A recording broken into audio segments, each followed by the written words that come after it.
Welcome to the Creative Brew, helping you keep your creative juices brewing. We're giving out chunks of insight, motivation, and practicality for your creative journey.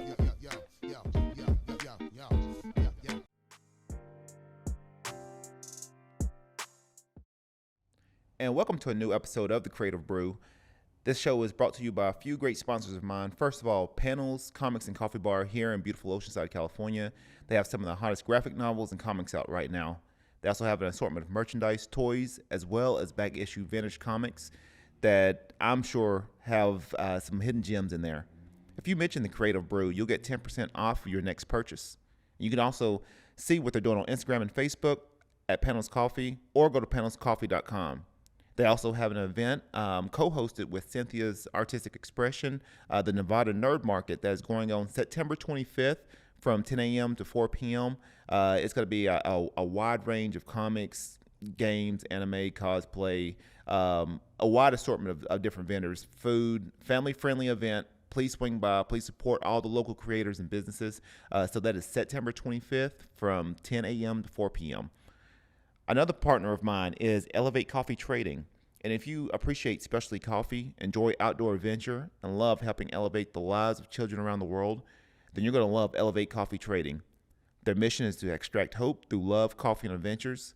There's free shipping in the United States, and every bag of coffee helps sponsor health and education for children in coffee-producing countries and in areas of need in the United States. You can use promo code ELEVATE21 on your next order, and you can follow their journey on social media at Elevate Coffee Trading and visit online at elevatecoffeetrading.com, and let's start extracting hope together.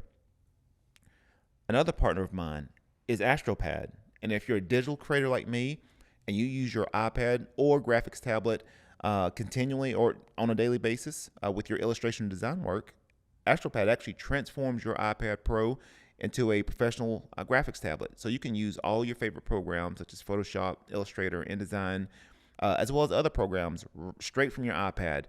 It has a load of great shortcuts to use, great functionality, and this is one of my digital assets that I have to have whenever I'm on the go or if I'm working from a coffee shop.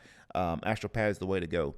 So you can visit them at astropad.com or go to Astropad app on social media. And my last partner of mine is Cobo Pod.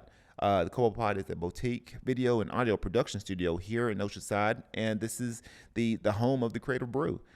So if you're a podcaster, vlogger, content creator, and you're really thinking about trying to create more content for yourself, or trying to figure out a new place to record your existing show, you should really check out the Cobo Pod.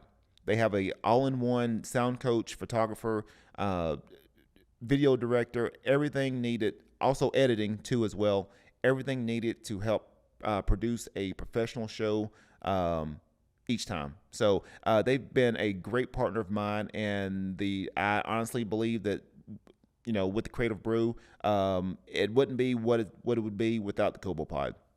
So let's book your first session today. There's all kinds of deals, all kinds of packages depending on your budget. But check it out at cobopod.org and let's book your session. All right. Today we have JD Banks. She is the creator, owner, and creative consultant with Black Bear Cat Press. She is a woman of many talents. I've gotten to know her over the course of some years.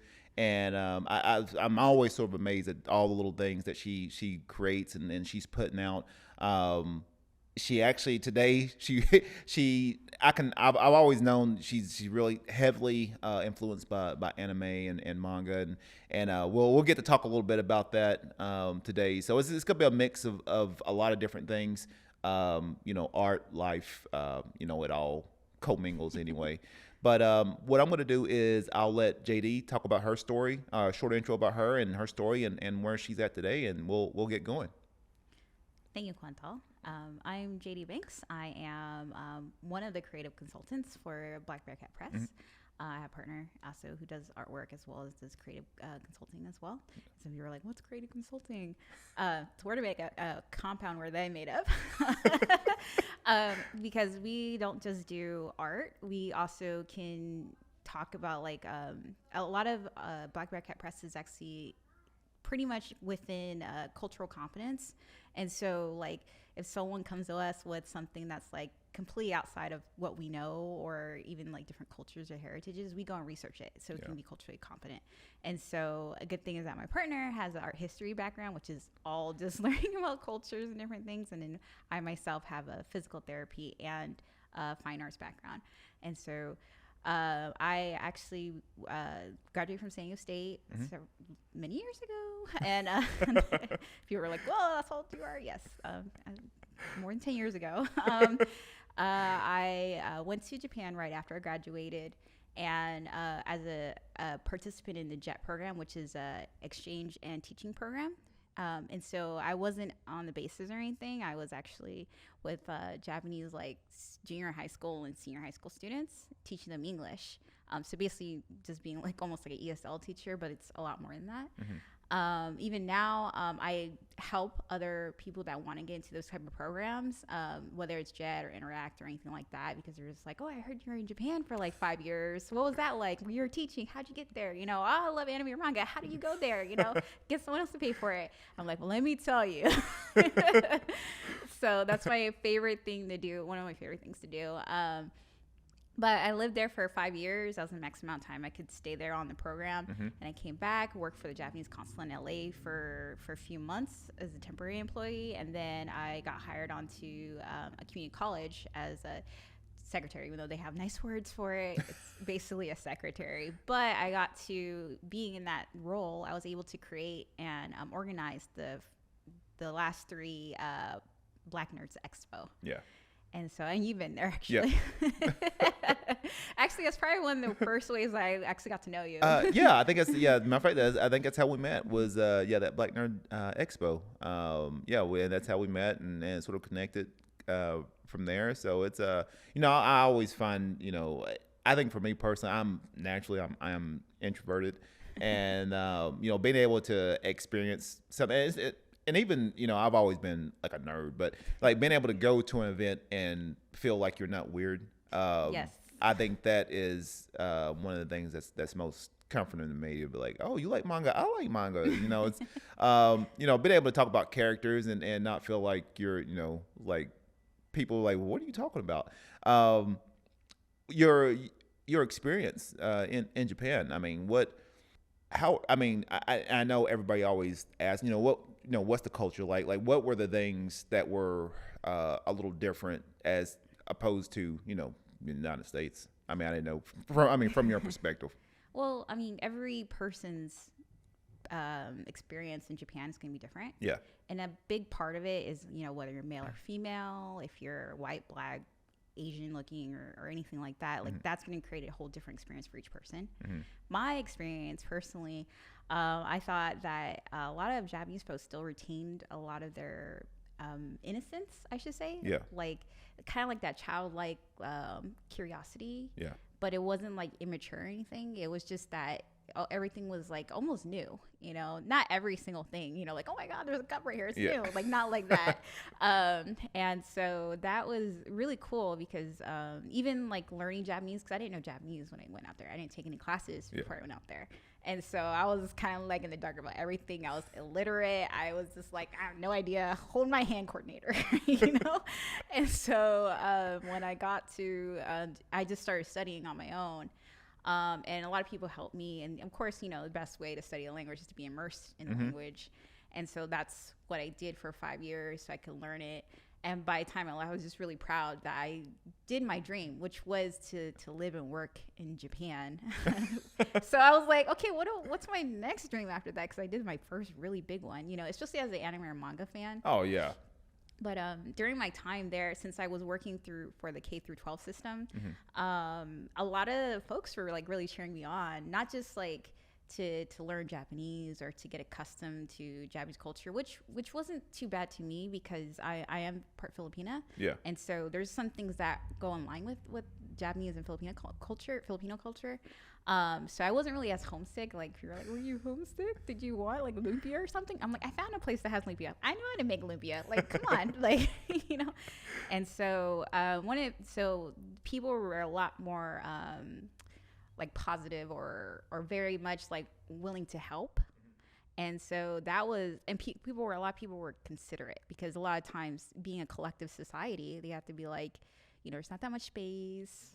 The size of Japan is like the size of California, the state of California, but there's like over 157 million people there. So obviously there's not that much space. So people have to be considerate of each other to like not just talking, like even like on the street, like, or on the train or on the bus, like you don't talk loudly or, things. So that coming back, it was just kind of shocking when I was just like, oh yeah, I forgot how inconsiderate people can be in the States, or how like selfish people can be. And I know it's like kind of harsh to say like, no, but it's just like that reality check was like a big check. And then the last thing that I would say from my experience was a big difference was my work life. So I'm not talking about like my occupation or even the hours that I worked. It was just that I had time to relax at work here and there when I was in Japan. Yeah. Whereas here, I feel like I'm working more to live. Yeah. And I know we're in California, the prices here are gouging us, But it's still a different, mindset. And even culturally, there's just certain things that, I'm pretty sure over in Japan, they respect certain things a little bit more than just, having to, just working, 8 hours a day. It's just, and even meeting with, I'm sure, Sato with Ikigai and I've met, just a few people, at the gym that I work out at, that I train at, that was, Japanese, and they're the nicest people, mild mannered, low key, just respectful. They are so nice, so appreciative, so, in gratitude for different things. And, it's sometimes it can, I'm sure you can be over there and be like, oh, everybody's so, it feels good. And then you get back over here and like, get out the way. Yeah. And, walking around in the States is a completely different experience for me personally than walking around in Japan. Like I could go running at like 4 or 5 o'clock in the morning, which I did do, and not feel like, oh, like I shouldn't be doing this. I don't have any headphones on or anything like that. No, I could actually go running, and it's just pretty safe. So, and it was probably in Okinawa that I had my first experience where a little elementary school student, he didn't speak any English. And so one of the junior high school students that loved English was translating for me and giving me a tour. And he was saying something, and I was like, I have no idea. This was like first year. and he was just like, he says that your skin is beautiful. And I had never heard that when I was in the States. Wow. Not from my family, not from any of the communities that I'm part of. So to hear that just holds a special place in my heart. Yeah. Wow. Man. Yeah, that's those little things, we just sometimes we take for granted. It's like little things that, we can go. Sometimes it's not even from our family. Sometimes it'll be someone else completely, another stranger will be like, you know what, you're beautiful. Mm-hmm. And you never heard that from, your family or friends. Well, it also depends, like, especially for me being a woman, like, oh yeah, like guys are going, you're beautiful. I'm like, I feel like that's a pickup line. Yeah, that was. But coming from a little elementary school kid that runs up to me and is just like, oh my God, like your skin is beautiful. Like specifically you said that. And I was just like, okay. Like, it's different context, a different connotation to it. So you're not getting my number. It's good try. But yeah. So, even, staying with Japan, I know you were really heavy into manga and anime. Mm-hmm. How is that? I can definitely tell from your work. How is that? I'm sure that was a really a huge influence on a lot of your work. Yeah, actually, it was American comic books that actually got me into drawing. Actually, I think that I like anime and manga, and I like the style, and that's why I adopted that style. But I can do other styles. Yeah. But anime and manga was like the first place where it gave me like a purpose or a dream to draw. Yeah. Like I was just kind of just copying like comic books that my older brother and my little brother had, like Batman comic books, Spider-Man comics. Actually, I think I have some of the original. Oh, Stormwatch, like this one. Wow. I don't know. If You know took this. me back to the early 2000s, to the late 90s, early 2000s. This is one of my original comics I had for Wow. for over 20 years. My mom had it, and I was like, "How did you keep all this?" Like, I was just like, "I don't know." I'm like, "How did you keep?" Maybe a collector's item now. No, I mean, I drew from it so much that I was just like, whatever. Maybe I'll find it again. I don't know. Yeah. But like comic books like this or X-Men was a big influence on me because that was the first time I saw like a black superhero, Storm. You know, not even Black Panther or Luke Cage, who I love, you know, but it was Storm, and I was like, oh my God, there's a black woman on TV. Oh my God. And then also learned later on that one of the first black storyboarders was part of X-Men as well. I did not know that. Yeah, and one of the first Filipino American storyboarders as well. Olivia was on there too. Wow. Yeah, and he's now doing like Trece, which is on Netflix right now. So there's a lot of that show rocks. That show is amazing. Yeah, I got hooked on that show. I was just happened to be looking on I was like, let me check out some different things. Like you already. Side note, she recommended on a previous episode, she had recommended Demon Slayer to me as a popular anime because I was like, I for a lot of anime fans, it was like, I watched Dragon Ball Super. Okay, what's next? What do I watch next? So she gave me the recommendation to watch Demon Slayer and checked it out, and I'm like, what have I been missing? So a lot of I'll do a bunch of hand drawn art on the cups. And that's all the kids, they run right after the Demon Slayer cups. I mean, they love it. It's pretty. I mean, that's cool. That's a cool anime. And then the other one you just mentioned was it Trece? Trece. Yeah, that's pretty cool. I love that show too. Yeah. I mean, it's so what as far as you've got a mix of Philippine and Japanese influence, along with American style comics. Matter of fact, can you show our audience just some pieces of your artwork? Well, we'll go to some of the other things later on, but show our audience here. This is on the video show, so if you're listening on audio or radio, I feel bad for you because you're missing out on some great artwork. For my ones that watch this on video, you're getting ready to see some great artwork here.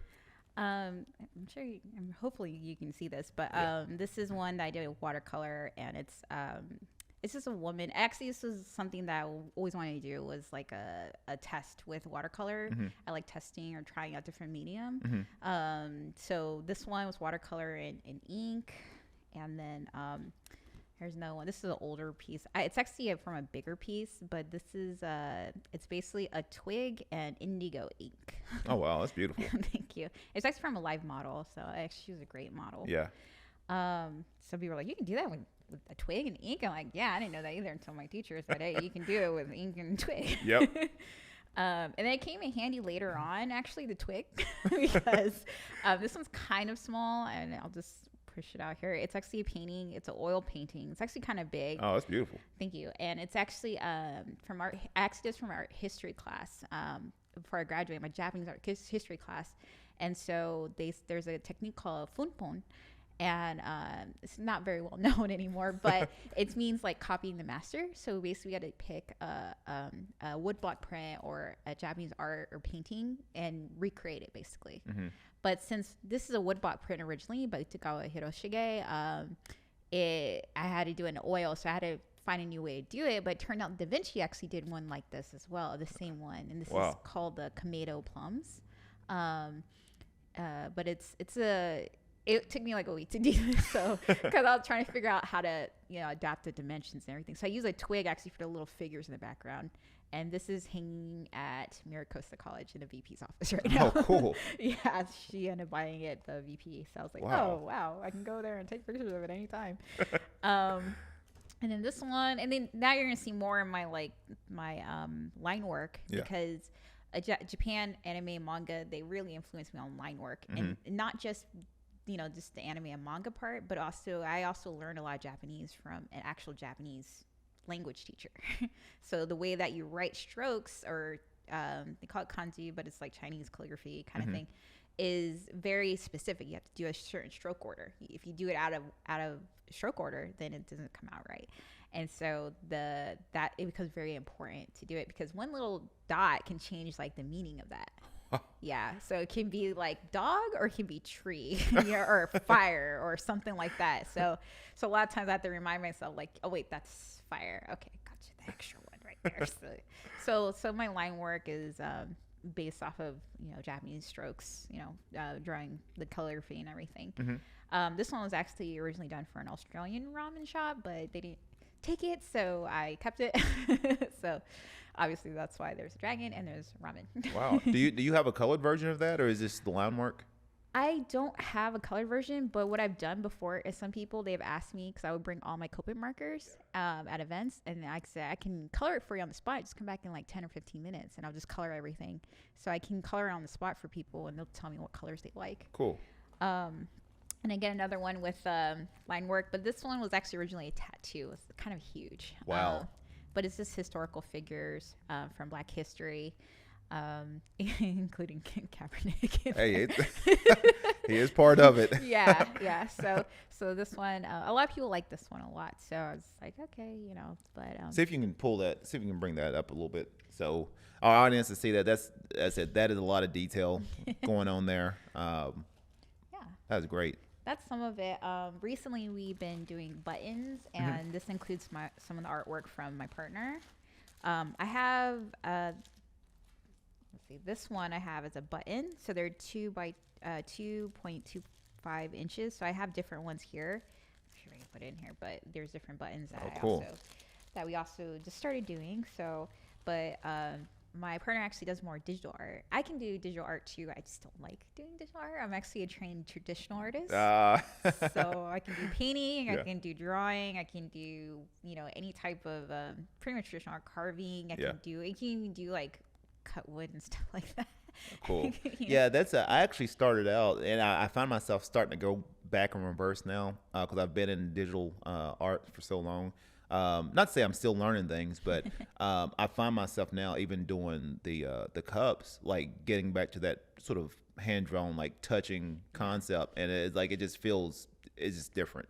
Yeah, it does. And but yeah, I mean, heck, even in college and stuff, I mean, I did like manual screen printing, printmaking, I mean, all that stuff. So it's sort of weird. Like I find myself now. I graduated in graphic design, went that path, and I find myself now starting to switch back towards more traditional things. So it's pretty cool. It allows me to, I think, even in that aspect, even with the hand more traditional, it just the ways of experimenting with things it can be a little bit better than obviously digital. It's certain things like where you can you mess up, you can just erase or delete. Control-Z, yeah. Let me just go back on that. But like once you make that line, in traditional, it's like that line better be important, because so it's well, there are some I've always tried to test myself with, like, because I used to be really scared of like ink or paint, pretty much anything outside of graphite. Yeah.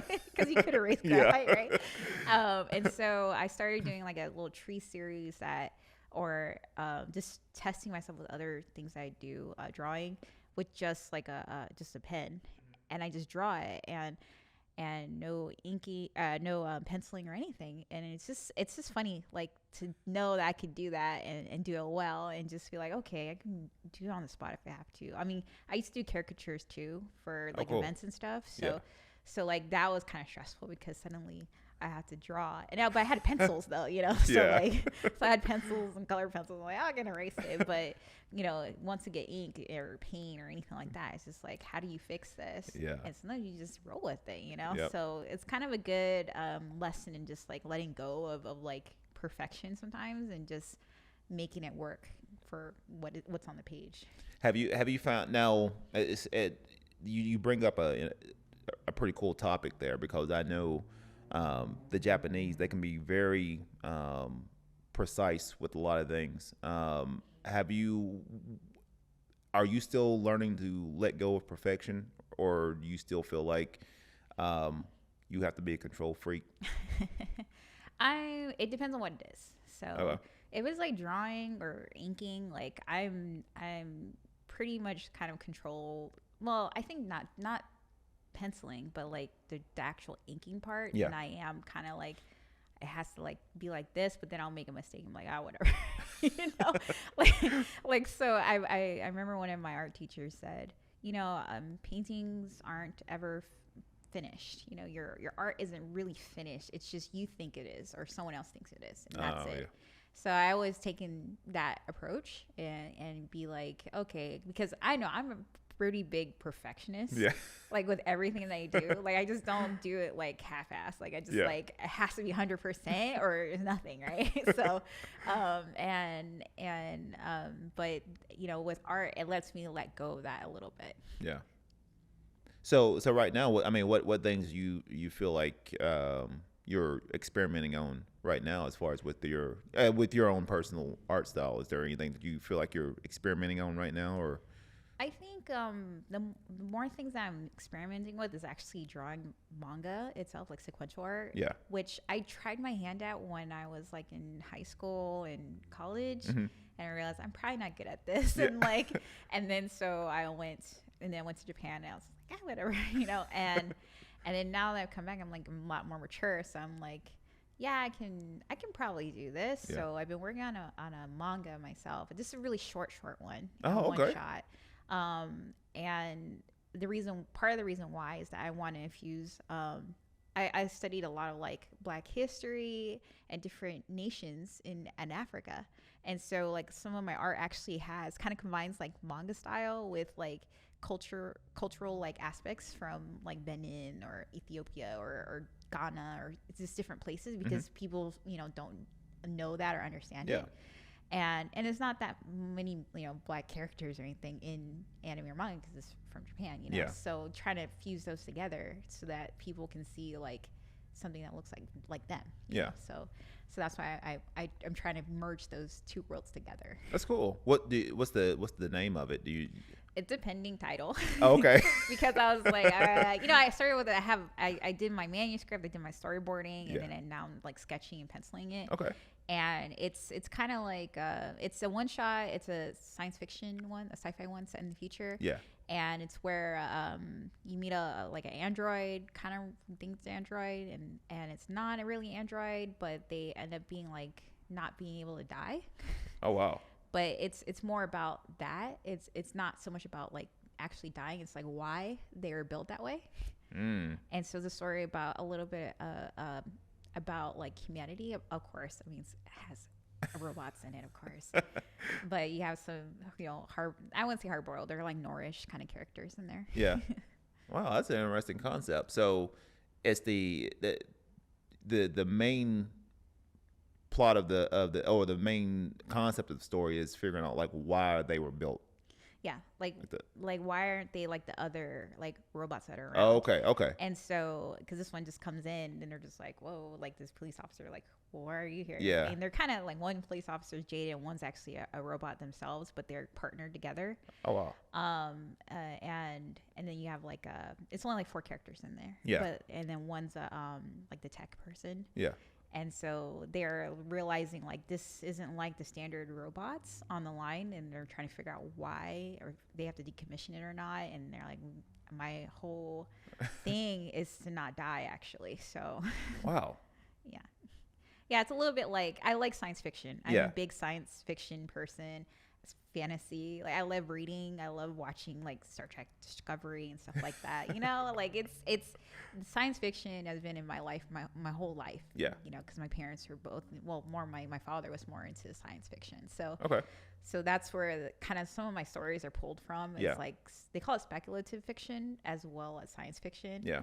So I'm like, oh, well, it's the same thing to me. But, but I like to pull those in and just make it a story, but still make it a story about something you can relate to now.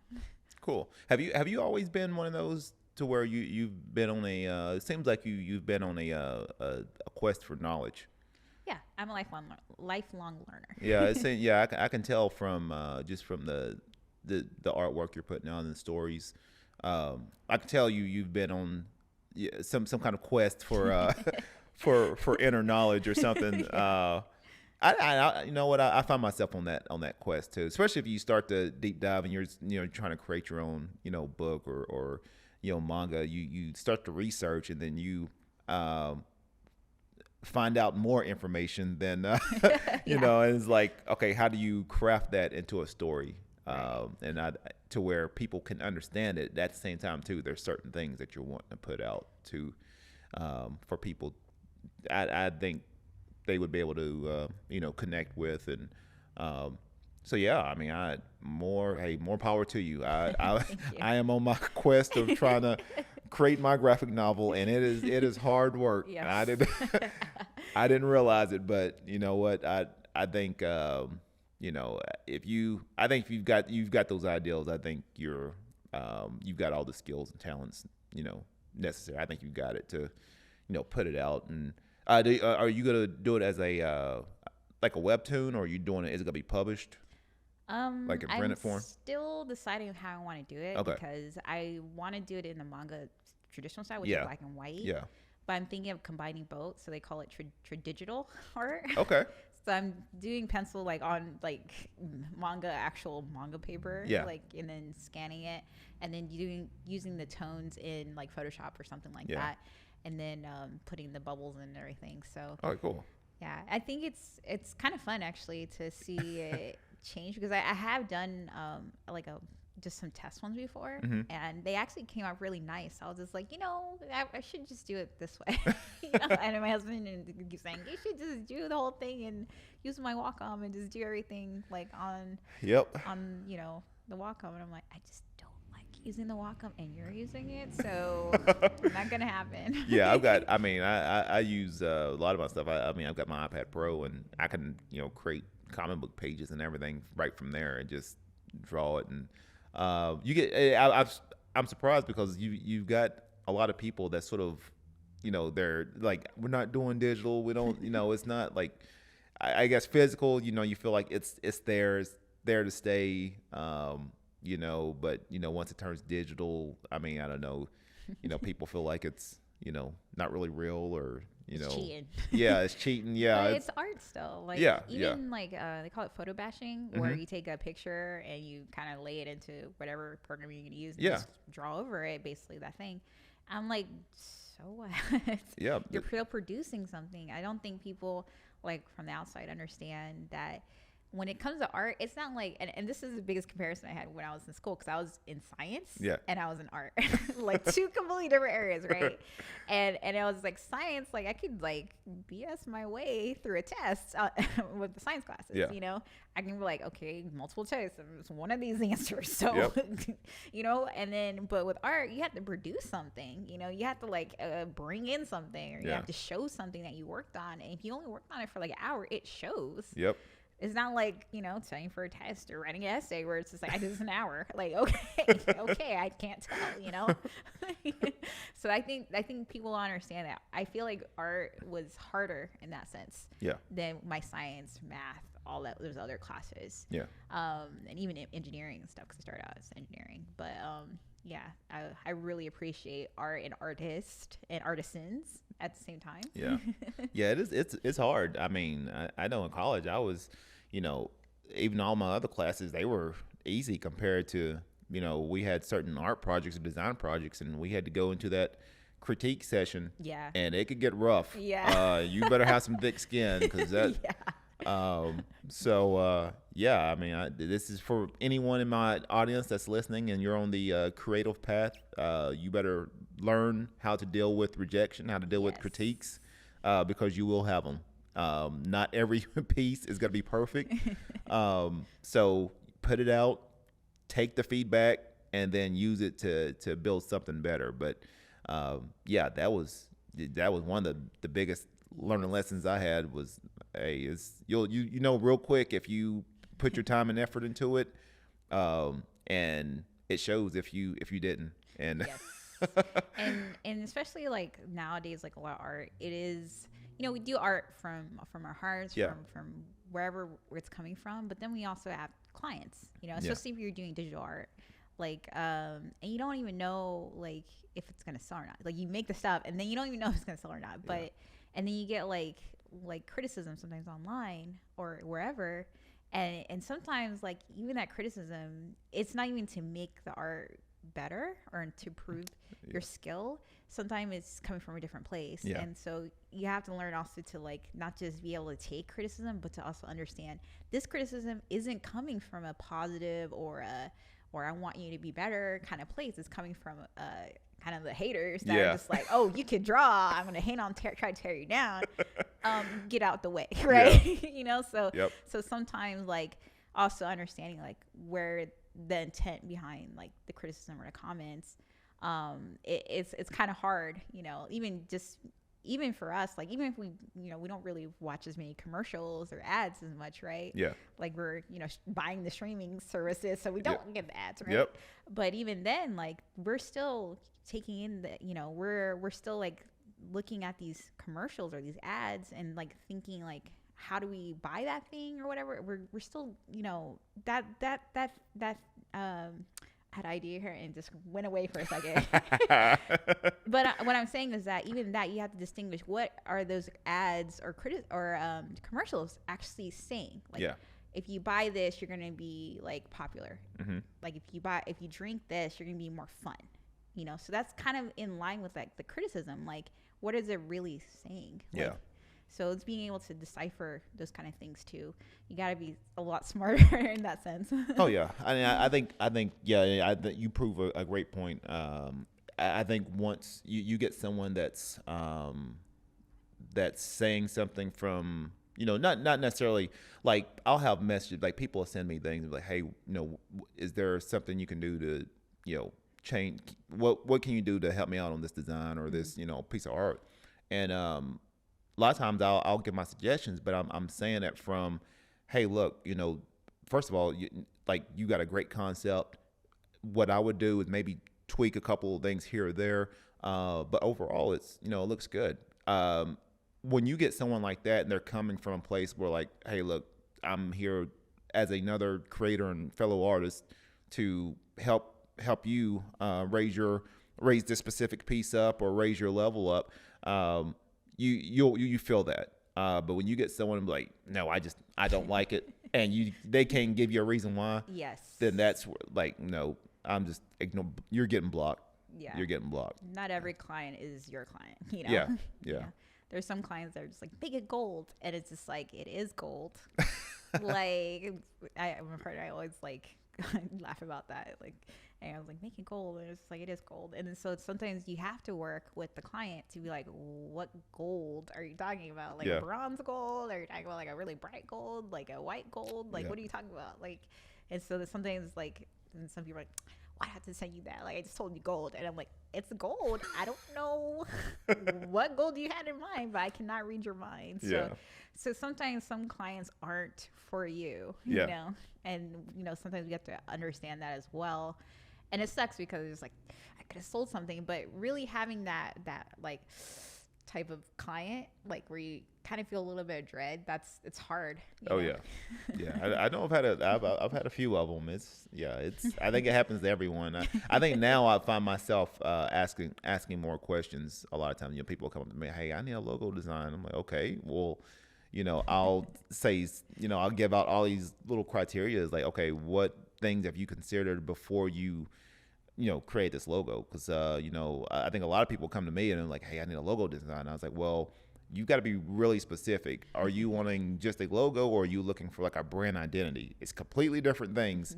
And you got to be real specific. So I think just, you know, learning how to ask those questions, and because people expect me to be a mind reader half the time. I'm like, hey, I want you to design here's some pictures. We got this poster. Here's the information. Make it look good. Okay. I was like, okay. Like, hands off. So now it's one of those to where they pretty much, a lot of clients that I work with, they pretty much expect certain things from me. So they pretty much just give me free reign on anything. So usually I've got a pretty good design sense to know what looks good and what's not. And most of the time I'm my own worst critic. So if I know I don't like it, like it may look good to someone else, but like to me, like I know what I expect, you know, from the work that I put in. like I want it to be high quality. I wanted to, create the results that that client needs. So as far as what Black Bear Cat Press, first of all, how did that name even come about? It's actually based off of our cat.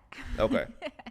Her name's Ninja. She's a little like black cat that I actually brought her from Japan. Yeah. Because she was stray in Japan, and so we brought her back when he came back, and so she's an international kitty. But it basically came about. My partner and I, we went up to LA for like a urban book fair kind of thing. Mm-hmm. And at the time, we were doing a lot of writing, more so writing than actual art. I mean, we're still artists at heart, so, Yeah. but we're doing writing at the same time. And we noticed that a lot of the books that were out, people were advertising, showing off, the covers just look lame. Like they're just like, did a 12-year-old do this? Like, I mean, is this like from Word or what is up with these covers, And then like people were just like, I don't have to edit my novel or whatever. Like this high and mighty attitude about not learning English grammar, you know. And I was an English teacher, so of course, and I love English, so it's just like, look, that's your only language, and you still don't understand how to do what syntax is or how to like put words together. Like, you need an editor. You need to edit. If you don't have an editor, you need to go back and edit, learn, understand grammar and edit that.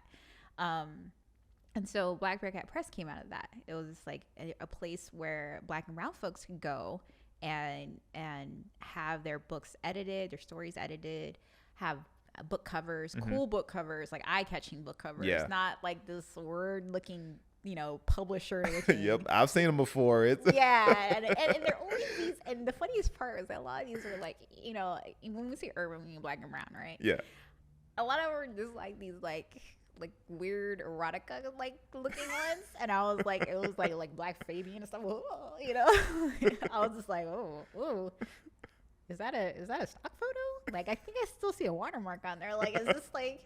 And we wanted to be there for because my partner, he's Chicano, so like me and him, we both understand grammar, of course, to teach it, of course, and we love writing and we love reading, and for us, that's pretty, we want to respect that part of writing anything, and we wanted to make sure that people had somewhere, Black and brown folks specifically, to be able to trust who they're hiring for either book cover or editing. Yeah. And so that's what we started out as.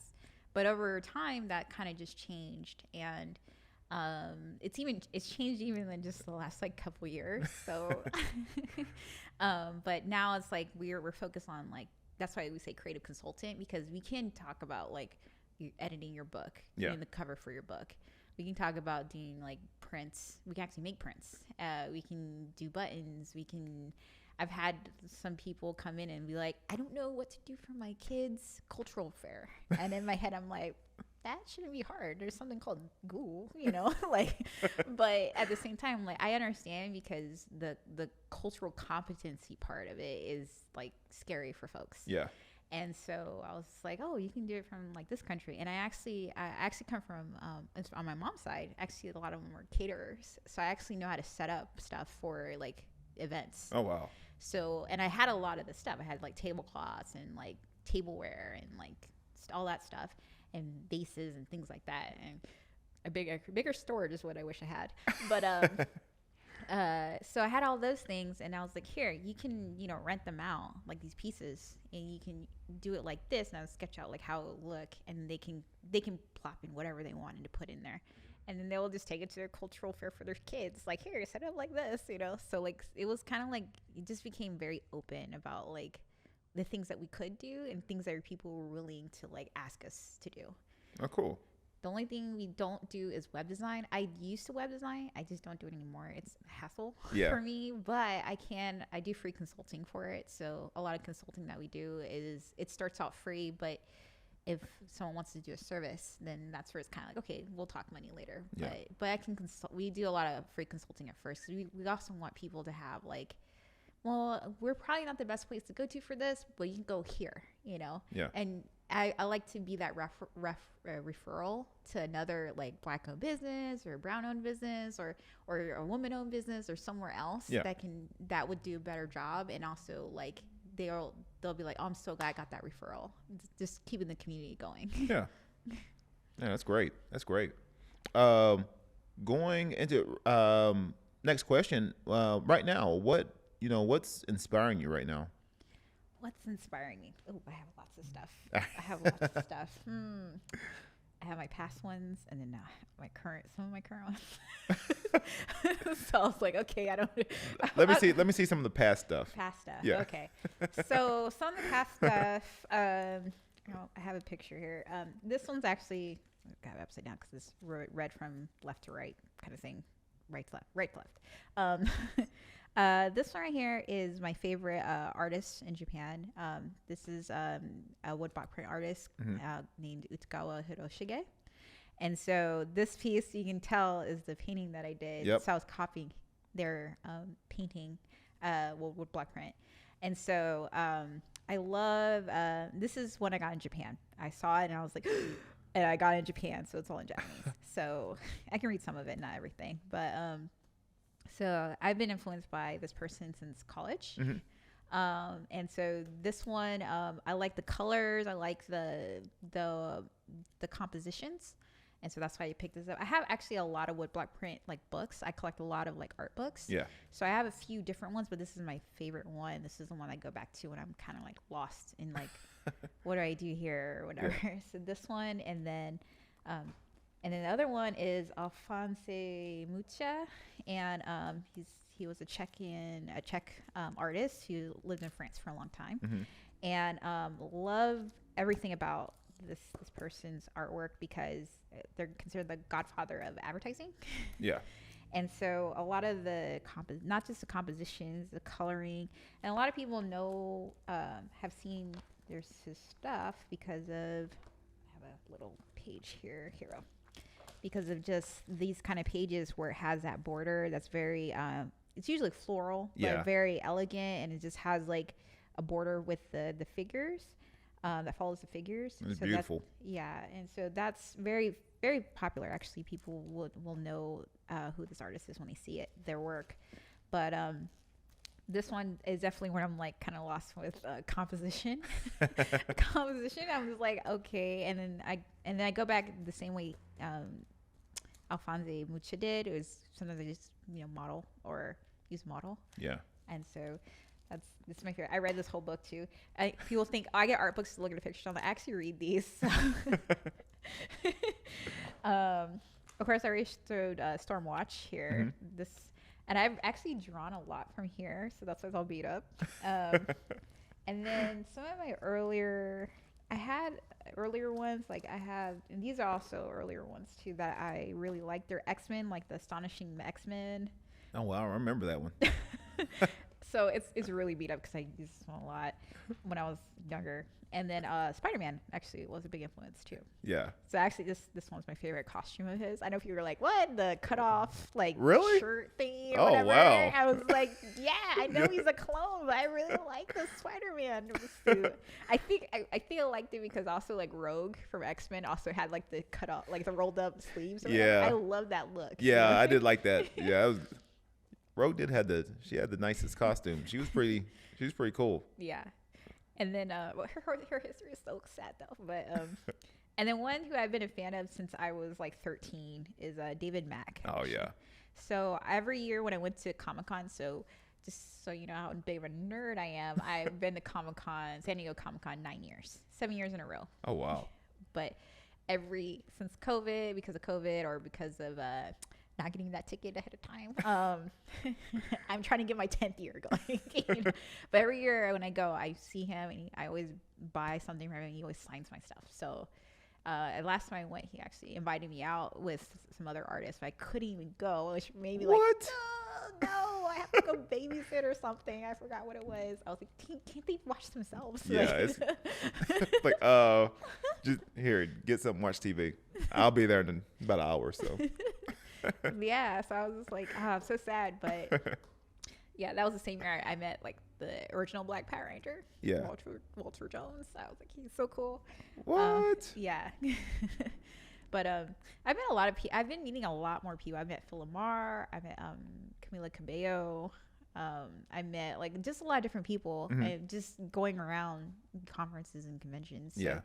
So as you said, like seeking knowledge, I go to conferences too. Some of the stuff that I'm reading now and are kind of like, whoa, you know. I guess I'll go by section here. I know I have a lot with me, but I love to show off things. And I'll say them what they are.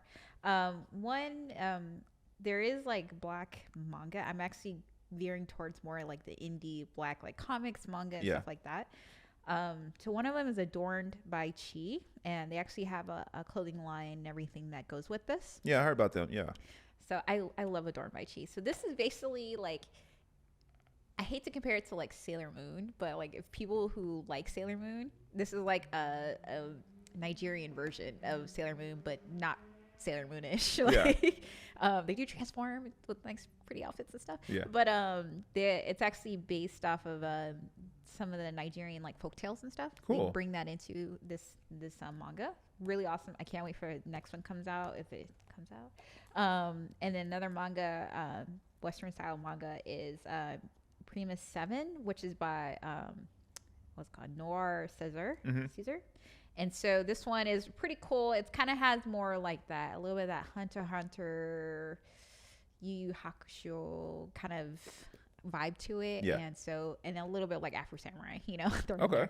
So this one's really cool. I actually got, this was sent to me, and I liked it, and I actually reviewed this one. I actually reviewed both of these though. And then last week I just finished Demon Slayer Volume 23. This is the last one. Yesterday I posted a review on it about it too, and how I felt about the end of the series. So those of you that like Demon Slayer, Kimetsu no Yaiba, it's pretty cool. I have the whole collection now in the manga series.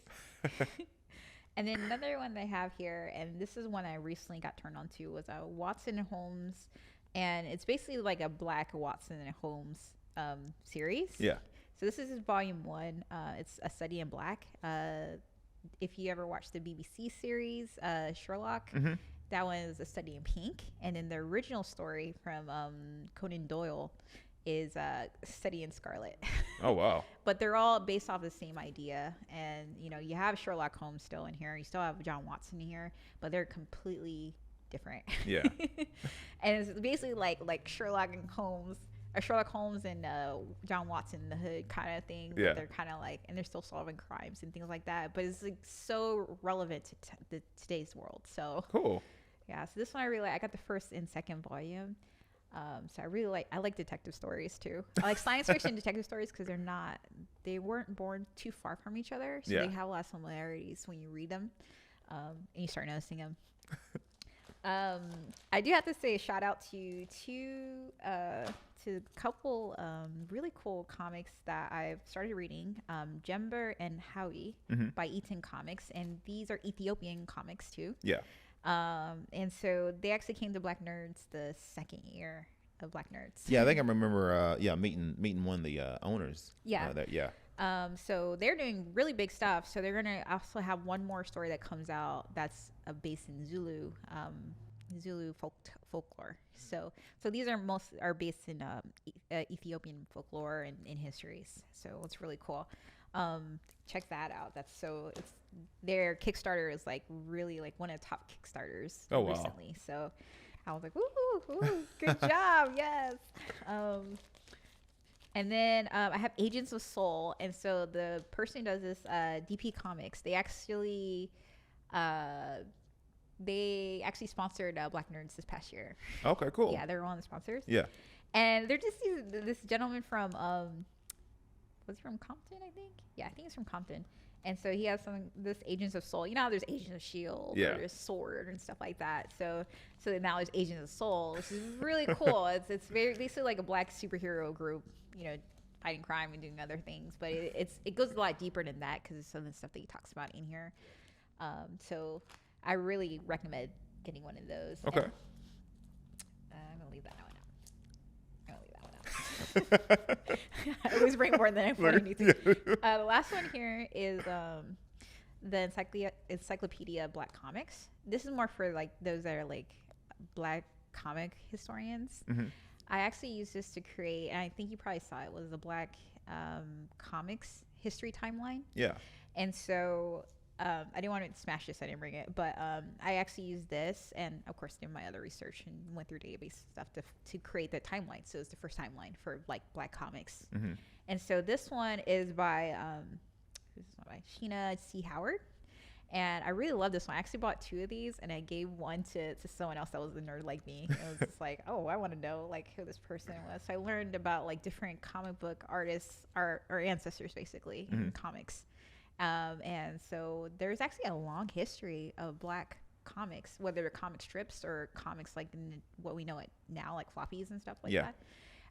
But this one is really a great comprehensive like list of like all these great Black comic creators and, and writers. Some of them also are included in here are also those that created like the like comic conventions too.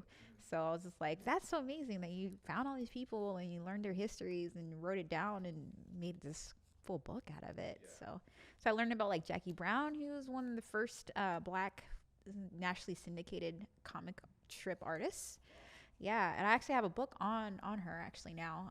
But yeah, I learned so much about like different people in this. And actually, this Alex Simmons, who's this comic that I have right here, is actually in this too. So cool. There's a lot of history in there.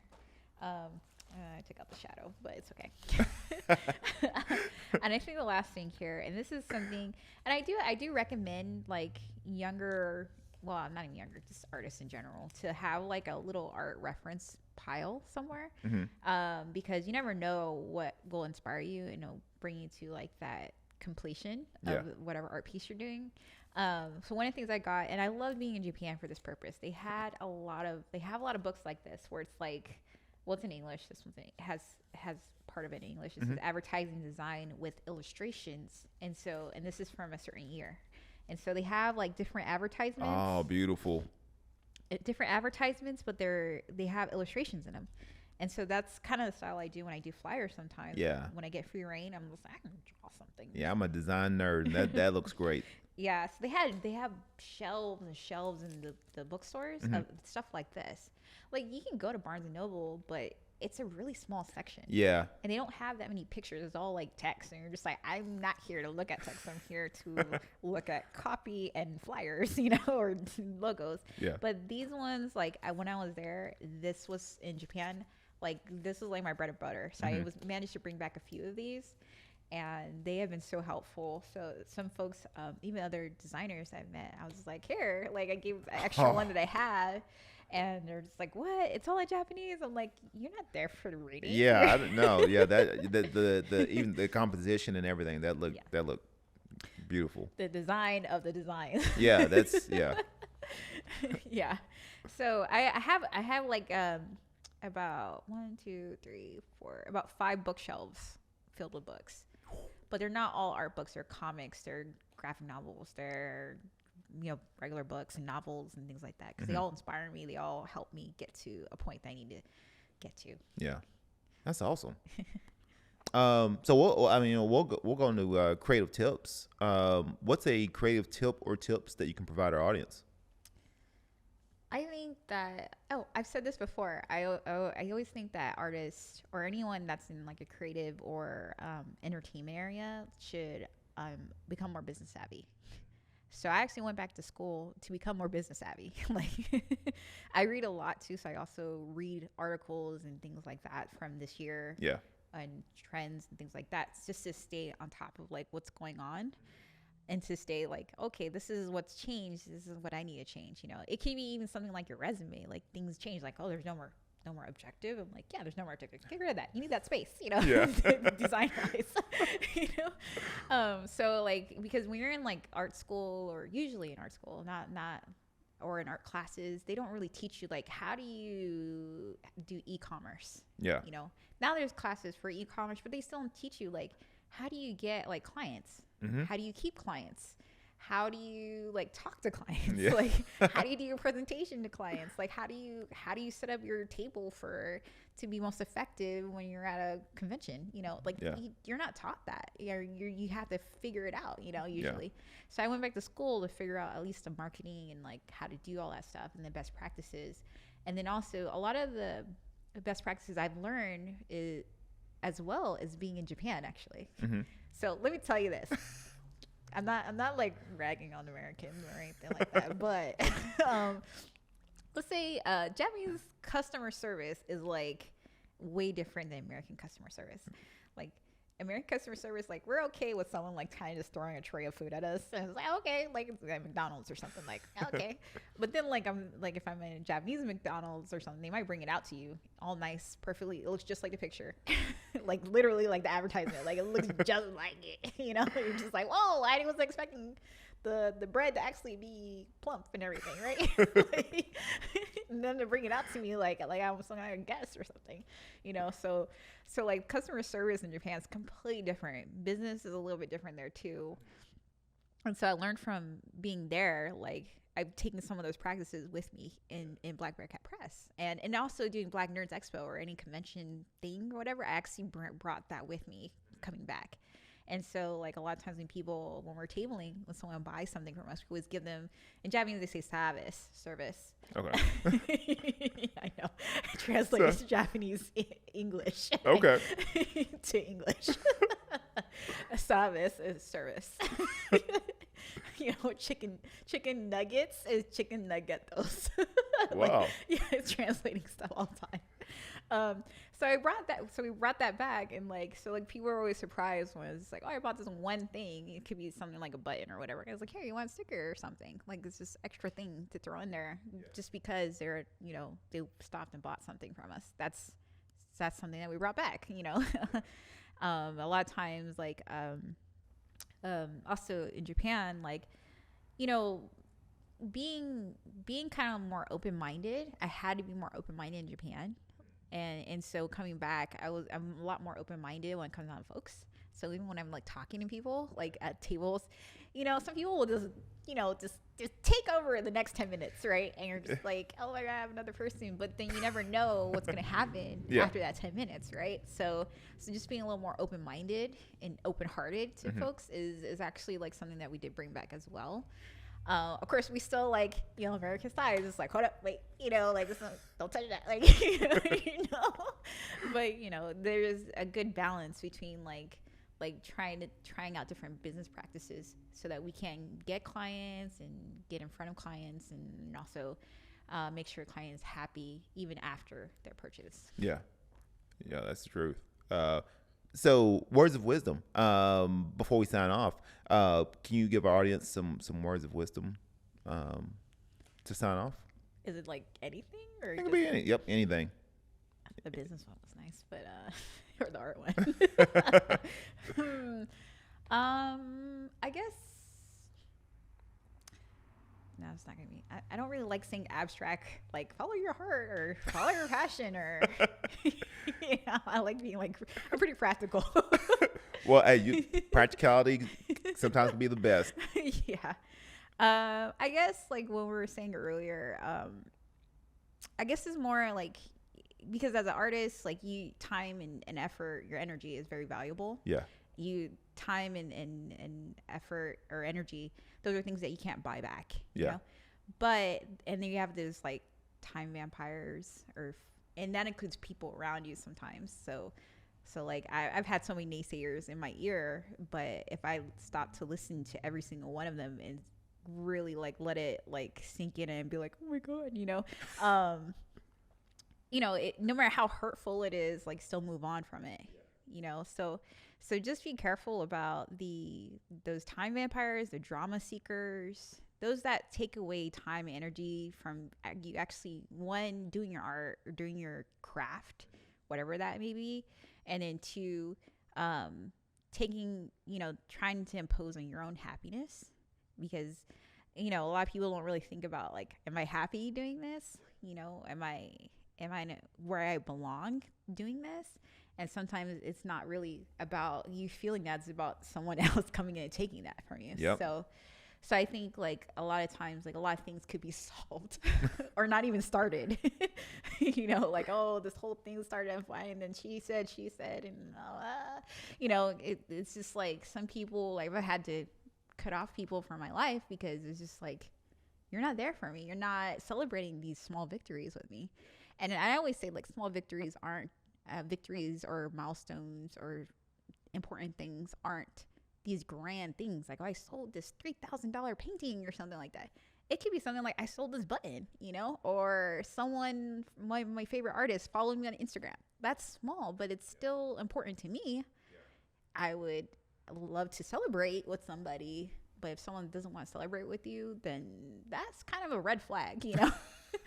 You know, you just need that support system a little bit, and you have to be your own support system sometimes. And so, and that way you can continue doing your craft and do it well and be happy doing it. That's awesome. That's awesome. So where can people reach out to you personally, or to Black Bear Cat Press for any inquiries on illustration projects, design projects, consultation?